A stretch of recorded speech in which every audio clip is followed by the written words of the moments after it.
Hello అండి, మేమైతే summer వెకేషన్ని start చేసేసాం. అండ్ మీలో ఎంతమంది నాలాగే ఈ సెంటిమెంట్ని ఫాలో చేస్తారో కామెంట్ చేయండి. ఎప్పుడు ఊరికి వెళ్ళాలన్నా ఇలా ఎదురొచ్చిన తర్వాత బయలుదేరుతాం. అండ్ నైట్ జర్నీ స్టార్ట్ చేసేసాం. పిల్లలకైతే బ్యాక్ సైడ్ బెడ్ వేసేసి వాళ్ళని పడుకోబెట్టేసాం.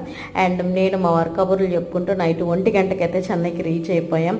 అండ్ మార్నింగ్ లేచిన వెంటనే హౌస్ను ఒక వీడియో తీస్తే చూసారా, బ్యాచిలర్స్ ఉన్న హౌస్ ఎంత గందరగోళంగా ఉందో. పైగా మా వారు నెల్లూరుకి వచ్చి 1 మంత్ అయింది. అండ్ నేను చెన్నైకి వచ్చి 3-4 months అవుతుంది. సో వడదెబ్బ తగిలి ఆల్రెడీ చెన్నైకి వచ్చే ముందే నాకు ఫీవరిష్గా ఉండేసరికి ఈ క్లీనింగ్ అవన్నీ నేను పెట్టుకోలేదండి. అండ్ మెయిట్స్ని పిలిపించుకున్నాను అనమాట. సో అపార్ట్మెంట్స్లో ఉంటున్నాం కాబట్టి వాళ్ళే 2 వర్కర్స్ని పంపించేశారు.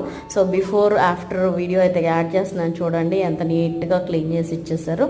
అండ్ ఫైనల్గా హౌస్ మొత్తం చాలా నీట్ అండ్ క్లీన్ అయిపోయింది అనమాట. సో ఎప్పట్లాగానే నేను వాకిట్లో ముగ్గు పెట్టేసుకున్నాను. అండ్ మా వారిని అయితే ఆఫీస్కి పంపించేశాను. వీడియో నచ్చితే లైక్